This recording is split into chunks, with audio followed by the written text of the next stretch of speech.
Well, I think certainly in the forests that are here in the foothills along the Front Range, it's made it very challenging because basically you have 100 years or more of fuels that have built up, and because of that, if and when something like 4 Mile does happen, there's a lot of fuel to feed that fire, because we've taken out a lot of the natural processes like fire because of the proximity of urban areas and suburban areas. And so if you aren't mitigating and trying to mimic what might happen naturally, then you'll have catastrophes just like 4 Mile Canyon.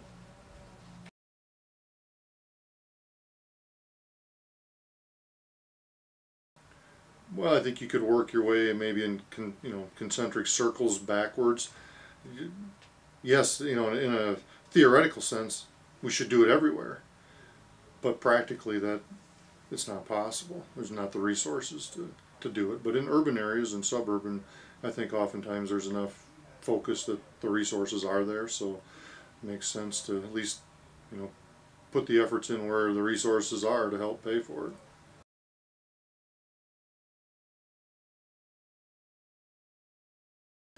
Both are very effective. Obviously, mechanical is much safer in the eyes of homeowners, and generally it would be with prescribed fire. You've got to be very careful that the conditions are just right, so that we don't have it escape on us and get away, which we often hear about. That's how some of them get started, despite good intentions. But prescribed burning certainly is a very effective tool.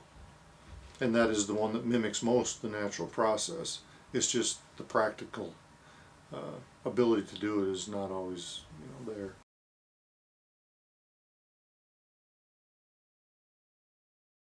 What you saw up here in 4 Mile Canyon, just with the evacuations that happened, the fact that no one was injured, no lives were lost, to me is truly remarkable. And I think a lot of people would say that. The fact that local law enforcement, fire protection district folks were, right on top of things and didn't think twice. They just got people out. Obviously, it plays a huge role in being prepared and in terms of reducing the risk of injury or harm to human life and safety.